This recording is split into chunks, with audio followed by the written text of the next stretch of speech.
So, friends, you are again welcome with our next poem, The Hope, written by Rajan Agrawal. And we are meeting here on our channel YouTube channel English ओड। और मैं चाहूँगी कि अभी तक जिन बच्चों ने सब्सक्राइब नहीं किया प्लीज़ इसको सब्सक्राइब करें और साथ ही में जो बेल आइकन है उसको प्रेस करें ताकि आपको आगे आने वाली पोएम्स के नोटिफिकेशंस मिलते रहें। आपके और भी जो फ्रेंड्स हैं या आपके जो भाई बहन 10th या 12th में पढ़ते हैं आपके आसपास, उन्हें भी आप इसके बारे में बताएं ताकि सभी बच्चों को इससे फ़ायदा हो। तो हम शुरू करते हैं बच्चों। पोएम को पढ़ने से पहले हम इसके कुछ इम्पोर्टेंट वर्ड्स देखेंगे। होप का मतलब आपको पता है आशा होती है। डिफरेंट का मतलब अलग। एक्सपेक्टेशन का मतलब होता है बच्चों आशा या उम्मीद। फ्यूचर रेलेवेंस का मतलब होता है भविष्य की बात या भविष्य का प्रसंग। और मेजर ऑफ बेनिफेक्शन, बेनिफेक्शन का मतलब होता है बच्चों परोपकार, है ना, किसी की भलाई करने का कार्य। मेजर ऑफ बेनिफेक्शन, मेजर मतलब क्या हो गया, तरीका, यानी कि किसी की भलाई करने का तरीका। क्रिएशन ऑफ सोल, सोल का मतलब होता है बच्चों आत्मा, और क्रिएशन का मतलब क्या होता है, निर्माण, यानी कि आत्मा का निर्माण। प्लेजरसम का मतलब क्या होता है बच्चों, प्लेजरसम का मतलब होता है आनंददायी, यानी कि खुशी देने वाला। लीप का मतलब आगे बढ़ना या उछलना। एंथुजियाज्म का मतलब होता है बच्चों उत्साह या जोश। ग्लो का मतलब होता है बच्चों चमक। सरवाइव का मतलब होता है जीवित रहना। सरमाइज का मतलब होता है बच्चों अनुमान लगाना। नेगेटिविटी का मतलब होता है नकारात्मकता। उसके अलावा काम एंड क्वाइट का मतलब होता है शांत। यंग वंस का मतलब होता है बच्चों छोटे बच्चे। मटेरियल का मतलब सामग्री। एंड बड का मतलब कली, फूल की कली जो मतलब अभी फूल नहीं बनी, खिली नहीं है। ब्रांच का मतलब पेड़ की शाखा। ब्लूम का मतलब खिलना। And lose, you know very well, खोना। अब यहाँ खोने से मतलब नहीं है इसका, यहाँ पर गिरा देना अपनी पत्तियों को। लेडन का मतलब होता है बच्चों लद जाना, जैसे पेड़ फूलों से या फलों से लद जाते हैं। ग्रीन का मतलब हरे। ह्यूज का मतलब कलर भी होता है, रंग भी होता है, और पत्तियां भी होती है, ध्यान रखें आप। एनलाइटन्स का मतलब होता है बच्चों प्रकाशित करना या रोशन करना, रोशनी देना। ग्लूमी का मतलब होता है अंधेरे। लाइफ्स ग्लूमी थोरोफियर्स का मतलब होता है जीवन के अंधेरे रास्ते। थोरोफियर्स का मतलब रास्ते या पथ। एंड फ्रेशनेस का मतलब होता है ताजगी। और वार्मथ का मतलब क्या होता है बच्चों, जोश, उत्साह। डेरिवेटिव का मतलब होता है बच्चों उत्पत्ति स्थान, यानी कि जहाँ से किसी वस्तु की उत्पत्ति हुई है या किसी शब्द की उत्पत्ति हुई है उसको हम क्या कहेंगे, डेरिवेटिव। उस उत्पत्ति स्थान को डेरिवेटिव कहेंगे। फंक्शन का मतलब होता है बच्चों कार्य। प्राइम का मतलब होता है श्रेष्ठ या प्राइम का मतलब मुख्य, है ना, सबसे पहले आने वाला, सबसे प्रधान। और एक्सीलेंस का मतलब होता है श्रेष्ठ। तो ये थे वर्ड मीनिंग्स जो पोएम पढ़ने से पहले जानना जरूरी था। इसके अलावा हम बात करते हैं इस पोएम के ज़रिए कवि हमसे कहना क्या चाहते हैं। वो कहना चाहते हैं कि जीवन में होप का क्या रोल है। होप क्या करती है, हमें आशावान बनाए रखती है, यानी कि आशावान को इंग्लिश में क्या बोलते हैं बच्चों, ऑप्टिमिस्टिक। क्या बोलते हैं बच्चों, ऑप्टिमिस्टिक। OPTIMISTIC, ठीक है, OPTIMISTIC। ऑप्टिमिस्टिक का मतलब क्या होता है बच्चों, आशान्वित या आशावादी बनाए रखती है क्या, होप हमें। तो हमें जीवन में कैसी विचारधारा रखनी चाहिए, ऑप्टिमिस्टिक, यानी कि हमेशा आशावादी बने रहना चाहिए। और एक और वर्ड आप आगे जाके पढ़ेंगे इस पोएम में, नेगेटिविटी। नेगेटिविटी का मतलब होता है बच्चों जो नकारात्मक थॉट्स रखते हैं, यानी कि जो क्या बोलूँ मैं, निराशावादी होते हैं। इसके लिए हम एक वर्ड और ध्यान रख सकते हैं जो आपके लिए अच्छा होगा। जैसे ऑप्टिमिस्टिक बोलते हैं आशावादी को, वैसे पेसिमिस्टिक बोलते हैं बच्चों निराशावादी को, यानी कि जो हमेशा जीवन में दुखों और तकलीफ़ों के बारे में ही सोचता रहता है, पेसिमिस्टिक। स्पेलिंग क्या होगी बच्चों, PESSIMISTIC। ये किसकी स्पेलिंग है बच्चों? पेसिमिस्टिक। पेसिमिस्टिक का मतलब क्या हुआ? निराशावादी। तो पोइट हमें क्या बने रहने के लिए कहता है? ऑप्टिमिस्टिक या पेसिमिस्टिक? पोइट हमें बने रहने के लिए कहता है कि हमें हमेशा ऑप्टिमिस्टिक बने रहना है, यानी कि आशावादी बने रहना है। और यही कार्य तो करती है होप। होप यही कार्य करती है हमें आशावादी बनाए रखने का। और होप का सिर्फ इंसान के जीवन में ही नहीं, होप का पक्षियों के जीवन में, फूलों के जीवन में, यहाँ तक कि पेड़ों के जीवन में क्या रोल है इसका, इसकी क्या भूमिका है, यही बात हमें राजन अग्रवाल इस पोएम के माध्यम से समझाएंगे। और जीवन की उत्पत्ति कहाँ से हुई है ये भी हमें बताएंगे। और आपको पता है वैसे कि जीवन की उत्पत्ति आशा से ही होती है। अब हम आगे चलते हैं, पोएम के बारे में पढ़ते हैं। तो बच्चों, पोएम का नाम आप याद रखिएगा, द होप, और लिखा किसने? राजन अग्रवाल ने। शुरू करते हैं। Hope is given different names. आशा को अलग अलग नाम दिए गए हैं, यानी कि जैसे आपके घर पे अलग नाम होता है ना, स्कूल में अलग नाम होता है, ऐसे ही आशा को भी लोग अलग अलग नामों से पुकारते हैं। ठीक है, अब क्या अलग अलग नाम है आगे पोइट हमको बताएगा। जैसे सम कॉल इट एक्सपेक्टेशन, कुछ लोग तो इससे एक्सपेक्टेशन या आशा या उम्मीद या आकांक्षा कहते हैं। अदर्स, कुछ और दूसरे लोग टर्म, टर्म मतलब पुकारना या कहना, कॉल करना या टर्म करना एक ही बात है। तो कुछ लोग इसे किस शब्द से पुकारते हैं? फ्यूचर रेलेवेंस, भविष्य की बात कहकर पुकारते हैं, यानी कि होप के ही नाम है ये। क्या क्या? एक तो एक्सपेक्टेशन आया, ठीक है, एक तो क्या आया? एक्सपेक्टेशन आया, एक फ्यूचर रेलेवेंस आया। सम अदर्स थिंक, कुछ दूसरे लोग इसको क्या नाम से पुकारते हैं फिर? A major of बेनेफेक्शन। बेनेफेक्शन का मतलब दूसरों की भलाई, और मेजर का मतलब तरीका, है ना। कुछ दूसरे लोग इसे दूसरों की भलाई करने का एक तरीका मानते हैं। तो तीन बातें हो गई, होप के तीन अलग अलग नाम हो गए। एक तो क्या हो गया बच्चों? एक्सपेक्टेशन, दूसरा हो गया फ्यूचर रेलेवेंस, तीसरा हो गया मेजर ऑफ बेनेफेक्शन। ठीक है, एक्सपेक्टेशन का मतलब उम्मीद, आकांक्षा, फ्यूचर रेलेवेंस का मतलब भविष्य की बात, और मेजर ऑफ बेनेफेक्शन यानी कि दूसरों की भलाई करने का तरीका। तो लोग अलग अलग नाम से इसको पुकारते हैं। पहला नाम हुआ expectations, future relevance, measure of benefaction. अब मेजर ऑफ बेनेफेक्शन कैसे हुआ? सपोज करिए आपका कोई फ्रेंड है या कोई भी आपके आसपास जो किसी परेशानी से घिर गया है और वो अब जीवन से कोई उम्मीद ही नहीं रखता है। अब उसकी लाइफ में वो ऐसा सोचता है कि कभी सुख आएगा ही नहीं या कभी अच्छा काम होगा ही नहीं। तो आप उसे समझाते हैं कि नहीं भाई ऐसा नहीं है, हमें आशा रखनी चाहिए, और भी अभी टाइम आना बाकी है हमारी ज़िंदगी में, उसमें काफ़ी कुछ अच्छा हो सकता है। तो हमें निराशा नहीं रखनी चाहिए, हमें आशा से आगे काम करना चाहिए, हम सफल ज़रूर होंगे।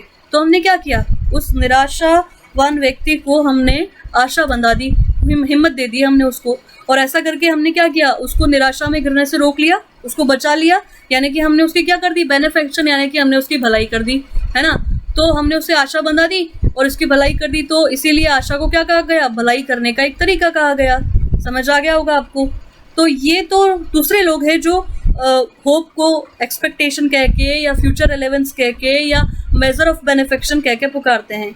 लेकिन राजन अग्रवाल क्या कह रहे हैं? टू मी, मेरे लिए hope is the creation of soul. Hope क्या है? आत्मा क्या है? सॉरी, आशा क्या है? क्रिएशन ऑफ सोल, आत्मा का निर्माण करने का तरीका है ना। तो आत्मा का निर्माण कैसे होगा? जैसे आप अपनी बॉडी को बिल्ड करते हैं, कैसे करते हैं? अच्छा खाना खा के, है ना, या एक्सरसाइज करके, योगा करके, मेडिटेशन करके। लेकिन सोल, आत्मा का निर्माण कैसे होगा? आशा रख के, है ना, आशावादी होके, अच्छे थॉट्स रख के, नेगेटिविटी नहीं रख के ही आत्मा का निर्माण कर सकते हैं। तो पोइट ने क्या कहा है कि मेरे लिए तो होप क्या है? Creation of soul. तो ये चौथा नाम हम याद रखेंगे होप का। ठीक है, पहला एक्सपेक्टेशन, दूसरा फ्यूचर रेलेवेंस में, तीसरा मेजर ऑफ बेनेफेक्शन, और पोइट के लिए क्या नाम है? क्रिएशन ऑफ सोल, यानी कि आत्मा का निर्माण। मैं बार बार बोल रही हूँ इसलिए क्योंकि आप बार बार सुनेंगे, आपको बार बार याद हो जाएगा, मतलब अच्छे से याद हो जाएगा। अब कवि के लिए होप क्रिएशन ऑफ सोल यानी कि आत्मा का निर्माण क्यों है? क्योंकि होप क्या करती है? दैट मेक्स अस फील, ये हमको फील करवाती है ना, महसूस करवाती है। क्या महसूस करवाती है आशा हमको? प्लेजर सम, आनंददायी, है ना, प्रसन्नचित्त महसूस करवाती है। और जब हम प्रसन्नचित्त होते हैं, जब हमें आनंद महसूस होता है, तो हम क्या करते हैं? लीप, आगे बढ़ जाते हैं, है ना। किसके साथ? विद एंथुजियाज्म एंड ग्लो, चमक के साथ और एंथुजियाज्म यानी कि उत्साह के साथ हम आगे बढ़ जाते हैं या उछल पड़ते हैं। लीप का मतलब वैसे उछलना होता है, लेकिन यहाँ पे आगे बढ़ने से है। होप आत्मा का निर्माण है, क्योंकि होप हमको कैसा फील कराती है, कैसा महसूस कराती है? आनंददायी, प्रसन्नचित्त महसूस कराती है। और इससे हम क्या करते हैं? कोई भी काम हम जब करेंगे ना, तो पूरे जोश, उत्साह, पूरी चमक के साथ करेंगे। अब क्या कह रहे हैं पोइट आगे? इन पास्ट यानी कि भूतकाल में, यानी कि जो टाइम गुजर गया उस टाइम पे वी हैव सर्वाइव्ड, हम बचे हुए हैं, है ना। उस टाइम पर हम कैसे बचे? और होप, आशा से ही बचे हम, आशा रखी हमने। इसका मतलब कहने का मतलब क्या है पोइट का? वो ये कहना चाहते हैं कि भूतकाल में हमें कोई भी परेशानी आई उस समय, और परेशानी इतनी भयंकर थी कि हमने सोचा कि हम जिंदा ही नहीं बचेंगे, है ना, ख़त्म हो जाएंगे। लेकिन हमने आशा रखी कि आगे हमारा जो भी टाइम आएगा वो अच्छा ही आएगा। ऐसा रखने से क्या हुआ? होप रखी हमने, आशा रखी, और उस आशा ने ही हमको जिंदा रखा, उसी के कारण ही हम सर्वाइव हुए। सर्वाइव का मतलब जीवित रहना, ठीक है। फिर आगे क्या कहते हैं? क्यों जीवित रहे हम आशा रख के? क्योंकि वी सरमाइज, हमने अनुमान लगाया, ऑफ फ्यूचर, हमने भविष्य का अनुमान लगाया कि भविष्य तो हमारा अच्छा ही होगा। बिकॉज ऑफ होप, क्योंकि आशा के कारण, है ना, आशा के कारण हमने ऐसा अनुमान लगाया कि आने वाला समय हमारा अच्छा ही होगा, इसीलिए हम अपने भूतकाल में भी बचे रहे। और क्या करती है होप बच्चों? Hope kills negativity inside. Inside का मतलब हमारे मन में, हमारे अंदर, हमारे दिमाग में, हमारे दिल में जो नेगेटिविटी, जो नकारात्मकता होती है, उसे होप क्या कर देती है? किल, खत्म कर देती है ना, खत्म कर देती है। हमने पोएम के स्टार्टिंग में भी मैंने आपको बताया था कि होप जो रखते हैं वो ऑप्टिमिस्टिक यानी कि आशावादी होते हैं, और जो निराशावादी लोग होते हैं उनको क्या बोलते हैं बच्चों? पेसिमिस्टिक। तो जो पेसिमिज्म, जो निराशावाद हमारे अंदर होता है, होप क्या कर देती है? उस निराशावाद को खत्म कर देती है। और क्या करती है? एंड फिल्स अस विद काम एंड क्वाइट, और हमें शांति से वो भर देती है। कौन? आशा। तो कितने काम हो गए आशा के? बहुत सारे काम हो गए। एक तो ये हमें प्रसन्नचित्त फील कराती है, और प्रसन्नचित्त फील करने की वजह से हम आगे जो भी काम करते हैं उसे एंथुजियाज्म और ग्लो यानी कि चमक और पूरे उत्साह से करते हैं। यहाँ तक कि हम पास्ट में भी, भूतकाल में भी अपनी परेशानियों में बचे रहे। क्यों बचे रहे? क्योंकि हमने भविष्य का अनुमान लगाया कि भविष्य में हमारे साथ सब कुछ अच्छा होगा। और क्या काम कर दिया आशा? आशा नेगेटिविटी, हमारे जो अंदर पेसिमिज्म या नकारात्मक विचार है उसको ख़त्म करती है, और हमें किससे भर देती है? शांति से भर देती है। तो ये कार्य हैं आशा के जो हमें याद रखने हैं। तो अब तक 4 तो नाम हो गए: expectation, future relevance, measure of benefaction, और पोइट के लिए क्या नाम है? Creation of soul. और ये कार्य हो गए, ठीक है। आगे होप के और काम है, अभी खत्म नहीं हुए हैं होप के काम। आशा के और भी बहुत सारे काम हैं, जैसे hope makes the bird fly. Hope के कारण ही, यानी कि आशा के कारण ही, जो बर्ड है, जो पक्षी है, वो उड़ते हैं। क्यों उड़ते हैं? इन सर्च ऑफ फूड, खाने की तलाश में। अब उनको खाने की तलाश क्यों है? फॉर यंग वंस, अपने छोटे बच्चों के लिए, है ना। जो पक्षियों के जो छोटे छोटे बच्चे हैं उनके लिए खाने का तलाश में जो पक्षी वो इधर उधर घूमते रहते हैं, क्योंकि उन्हें आशा है कि उन्हें खाना कहीं ना कहीं मिल जाएगा। एंड मटेरियल, और सामग्री भी ढूंढते हैं वो। क्यों चाहिए उनको सामग्री? टू बिल्ड देयर होम्स, अपने घर बनाने के लिए। अब बर्ड से घर का मतलब घोंसले बनाने के लिए, ठीक है। तो होप सिर्फ इंसान को ही नहीं होती, ऐसा कहना चाह रहे हैं राजन अग्रवाल। यहाँ तक कि जो प्रकृति के दूसरे जीव हैं, जो पक्षी हैं, वो भी आशा रखते हैं, और आशा के कारण ही पक्षी अपने छोटे बच्चों के लिए खाने की तलाश में और अपने घोंसले बनाने के लिए सामग्री की तलाश में उड़ते हैं। और आगे, इट इज़ द होप, ये आशा ही है जो क्या करती है? दैट मेक्स अ बड, जो एक कली को स्टे करके रखती है ना, रुका कर रखती है, रोक कर रखती है। कहाँ पर? ब्रांच पर, यानी कि शाखा पर। एक शाखा पर कोई कली रुकी हुई है, क्यों? क्योंकि उसको होप है, आशा है। क्योंकि वो एक दिन ब्लूम करेगी, खिलेगी, यानी कि वो फूल बन जाएगी। यही आशा के साथ वो उस शाखा पर रुकी हुई है। और क्या काम है आशा का? Trees lose their leaves with a hope, जो पेड़ हैं वो लूज यानी कि गिरा देते हैं, है ना, अपनी पत्तियों को। क्यों? विद होप, इस आशा के साथ, दैट वन डे, की एक दिन, इट विल बी लडेंड, ये लद जाएगा, है ना। लडन का मतलब क्या होता है बच्चों? लद जाना, जैसे फूलों से या फलों से लद जाना। तो ये जो पेड़ है ये अपने पत्तों को गिरा देते हैं, है ना। क्यों? क्योंकि उनको पता है कि आने वाले फ्यूचर टाइम पे वो वापस से फिर से नए नए पत्तियों से और फूलों से और फलों से लद जाएंगे। इसी आशा के साथ वो अपनी पुरानी पीली पड़ी हुई पत्तियों को गिरा देते हैं। आगे चलते हैं। ये ग्रीन का मतलब हरा, और ह्यूज के दो मतलब है बच्चों यहाँ पे। ह्यूज का मतलब एक तो हुआ रंग और एक हुआ पत्ते, ठीक है। तो ट्रीज को भी ये आशा है कि एक दिन वो हरे हरे पत्तों से, हरे हरे रंगों से वापस लद जाएगा। और क्या है आशा? और क्या करती है आशा? Hope enlightens the life's gloomy थोरोफियर्स।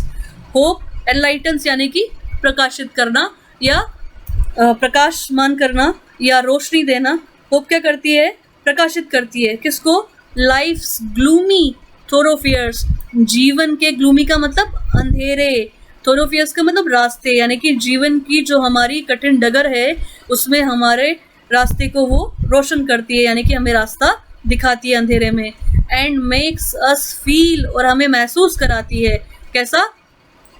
Freshness and warmth, ताजगी से भरा हुआ, और वार्मथ जोश से भरा हुआ। यानी कि जब भी हमें लगता है कि हमारे जीवन में ग्लूम, अंधकार आ गया है, हमारे को कोई रास्ता नहीं दिखाई दे रहा है, तभी आशा की एक किरण हमारे दिमाग में या दिल में आके हमें आशान्वित बनाती है और हमें ताजगी से और वार्मथ, जोश, उत्साह से भर देती है, और उस आशा के द्वारा रोशन हुए मार्ग पर हम चल पड़ते हैं। और किस चीज़ के बारे में आशा आगे का रास्ता रोशन करती है? ऑफ द डेज अहेड, आगे आने वाले दिनों के लिए वो हमारा रास्ता प्रकाशमान कर देती है, यानी कि आगे आने वाले टाइम के लिए वो हमें ताजगी से, उत्साह से भर देती है और जो अंधकारमय रास्ते हैं उनको प्रकाशित कर देती है। Hope makes life go on, और ये आशा ही है जिससे हमारा जीवन गो ऑन यानी कि लगातार चलता रहता है। गो ऑन का मतलब चलते रहना, जो काम हो रहा है वो होते रहना, ठीक है। तो ये आशा ही है जिसके कारण हमारी जो लाइफ है, हमारा जो जीवन है वो चलते रहता है। और क्या करती है होप? लाइफ, हमारा जो जीवन है, इज अ डेरिवेटिव। ये क्या है? ये डेरिवेटिव है, यानी कि ये उत्पन्न हुआ है। किससे उत्पन्न हुआ है? ऑफ द फंक्शन, उस कार्य से, जिस कार्य को हम किस नाम से पुकारते हैं? आशा के नाम से। यानी कि होप ही वो उत्पत्ति स्थान है जहाँ से लाइफ का जन्म हुआ है ना। डेरिवेटिव का मतलब उत्पन्न होना, यानी कि उत्पादन, उत्पत्ति स्थान नहीं, उत्पादन, ठीक है। तो life is a derivative of the function called hope. तो होप ही वो कार्य है जिससे लाइफ यानी कि जीवन का उत्पादन हुआ है, यानी कि जीवन की उत्पत्ति कहाँ से हुई है बच्चों? होप से, आशा से। Hope is the prime excellence, तो यानी कि सबसे सर्वश्रेष्ठ चीज क्या हुई? आशा, है ना। सबसे मुख्य श्रेष्ठ चीज क्या हुई? आशा। कब से? Right from the day one is born, उसी दिन से, जब से व्यक्ति पैदा होता है तब से ही होप सबसे महत्वपूर्ण चीज होती है किसी भी व्यक्ति के लाइफ में। तो आई होप आपको समझ में आ गया होगा। एक बार हम फिर से देखते हैं इसको। तो फर्स्ट लाइन में पोइट ने कहा है कि इसके डिफरेंट नेम्स है ना, इसके डिफरेंट नेम्स है होप के। पहला नाम एक्सपेक्टेशन, दूसरा नाम फ्यूचर रिलेवेंस, तीसरा नाम मेजर ऑफ बेनेफेक्शन, और पोइट के लिए जो नाम है वो क्या है बच्चों? क्रिएशन ऑफ सोल, ठीक है। तो ये 4 नाम हो गए। और क्रिएशन ऑफ सोल उन्होंने क्यों कहा है? क्योंकि ये हमें प्लेजर सम, आनंद से, मतलब आनंद महसूस कराती है, और हमें एंथुजियाज्म एंड ग्लो, है ना, उत्साह और चमक से भर देती है, और हम आगे के रास्ते पे चल पड़ते हैं। इन पास्ट, भूतकाल में भी हम किससे बचे हुए हैं बच्चों? किसके कारण बचे हुए हैं? होप के कारण ही, है ना, क्योंकि हमने फ्यूचर का अनुमान लगा लिया था कि हमारा आने वाला फ्यूचर अच्छा होगा। और सबसे इम्पोर्टेंट लाइन इस पोएम की, hope kills negativity inside. Hope हमारे अंदर की नकारात्मकता को ख़त्म करती है, हमें पेसिमिस्टिक नहीं बनाती, हमें ऑप्टिमिस्टिक बनाती है, आशावादी बनाती है। और जितने भी पक्षी खाने की तलाश में और अपने घोंसलों के लिए मटेरियल की तलाश में उड़ते हैं, वो किसके कारण उड़ते हैं? होप के कारण ही उड़ते हैं। साथ ही साथ जो कली है वो शाखा पर रुकी हुई है, किसके कारण? आशा के कारण। क्या आशा है उसको? कि एक दिन वो ब्लूम खिलेगी और क्या बनेगी? फ्लावर, फूल बनेगी। और ट्रीज, पेड़ भी अपनी जो पत्तियां हैं उनको क्यों गिरा देते हैं बच्चों पतझड़ के मौसम में? क्योंकि उनको पता है एक दिन, उनको ये आशा है कि उनको ये जो पत्तियां हैं ये वापस से पूरे पेड़ पर दिखाई देगी, यानी कि फिर से ये पेड़ हरा भरा हो जाएगा, फिर से हरे कलर की पत्तियां, ये हरे कलर के फूल, पौधे वगैरह सब उनको वापस से उस पेड़ पर दिखाई देंगे। इसीलिए पेड़ भी अपनी पत्तियों को गिरा देते हैं। और होप क्या करती है? हमारे लाइफ के जो ग्लूमी थोरोफियर्स है, यानी कि जो अंधकारमय जो रास्ते हैं उनको एनलाइटन्स, प्रकाशित करती है और हमें फ्रेशनेस, ताजगी और जोश से भर देती है। और इसके अलावा ये होप ही है जो हमारी लाइफ को क्या करती है? गो ऑन, यानी कि चलाती रहती है, रुकने नहीं देती। और लाइफ किसका डेरिवेटिव, किसका उत्पादन है? डेरिवेटिव का मतलब बच्चों उत्पादन, ठीक है। किसका उत्पादन है? होप, सॉरी, किसका उत्पादन है लाइफ? होप का, आशा का ही उत्पादन है। यानी कि अगर जीवन है तो किसके कारण है? आशा के कारण ही है। और होप ही सबसे महत्वपूर्ण वस्तु है, सबसे श्रेष्ठ चीज है। कब से? Right from the day one is born, यानी कि जब से हम पैदा हुए तब से अगर हमारे जीवन में सबसे महत्वपूर्ण कोई चीज है तो वो सबसे महत्वपूर्ण चीज क्या है बच्चों? होप, आशा। तो मुझे भी होप है कि आप लोगों को ये पोएम होप समझ में आई होगी। आप इसको बार बार सुनेंगे तो और भी इजी रहेगा। एक बार जिस स्पीड में उसी में सुनिए, अगली बार मेरी आवाज़ ज़्यादा पसंद नहीं आए तो थोड़ा तेज करके सुन लीजिए। इसमें स्पीड बढ़ाने का भी होता है, यू नो वेरी वेल, बहुत अच्छे से जानते हैं आप लोग। और सबसे इम्पोर्टेंट बात ये कि आप लोग जितना कम रिस्पॉन्स देंगे उतना ही मेरी हिम्मत या मेरे जो एफर्ट्स है आपके लिए वो कम होते जाएंगे। तो मेरी हिम्मत को टूटने मत दीजिए, मुझे भी होपफुल बनाए रखिए, आशान्वित बनाए रखिए। अपने फ्रेंड्स को और अपने जो दूसरे साथी हैं उनको मदद कीजिए ताकि उन तक ज़्यादा से ज़्यादा ये चीज़ पहुँचे। और जितना ज़्यादा पहुँचेगी, ज्ञान बांटने से बढ़ता है, आप अच्छे से जानते हैं, तो जितना ज़्यादा बांटेंगे उतना ज़्यादा ही बढ़ेगा। और this was all for today. पढ़िए इस पोएम को, हम जल्दी ही टेस्ट कंडक्ट करेंगे। Thank you.